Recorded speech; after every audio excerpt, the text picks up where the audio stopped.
এক রাতের জন্য কত চাই? 30,000 দিতে হবে। বেশি ডিমান্ড করছেন বলে মনে হচ্ছে না। এর আগে কোনো পুরুষ আমায় দেখেওনি ভালো করে, আর আপনি কিনা বলছেন বেশি হয়ে গেছে। আমার টাকাটা অনেক প্রয়োজন বিধায় আমার সব থেকে বড় সম্বলটাও বিক্রি করে দিতে হচ্ছে। আচ্ছা, যত চান ততই দেব, কিন্তু প্রথমবার সহ্য করতে পারবেন তো? জানি না, টাকাটা আমার অনেক প্রয়োজন, তাই আমার সহ্য করতেই হবে।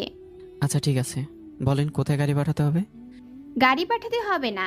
মানুষ খারাপ ভাববে রাতের বেলায় গাড়ি করে কোথাও যাচ্ছি নিয়ে সমালোচনা করবে। এর থেকে ভালো আপনি বলেন কোথায় যেতে হবে আর কয়টায়।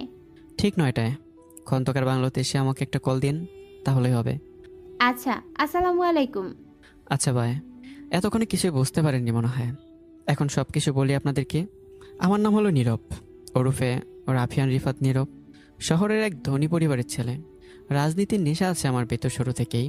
মাঝে মধ্যে কাঁচা মাংসের গন্ধ নিতেও ভালোবাসি। তাই আজও কাঁচা মাংসের সন্ধানে এতক্ষণ কোন এক মেয়ের সাথে চুক্তি করলাম। মেয়েটির নাম যেন হয়ে ওঠেনি এখনো। আমার তো কাঁচা মাংসের প্রয়োজন, নামের না। এসব একপাশে রেখে দিলে অবশ্য আমি নিতান্তই খারাপ একটা ছেলে না। যাই হোক, এবার গল্পে ফিরে আসা যাক। মোবাইল রেখে হাতে একটা সিগারেট নিলাম, আর বারান্দায় বসে পায়চারি করছি। আজ কেন জানি মনটা খুবই শুভ্রতায় ভরে উঠছে। বারান্দা থেকে দেখা যাচ্ছে বাগানে ফুলে ভরে আছে। সেই গন্ধ ধরে যেন থাকাই যাচ্ছে না। বিকেল করে সন্ধ্যা নামছে। খুবই সুন্দর লাগছে আকাশ দেখতে। হঠাৎই দমকা হাওয়া বইছে।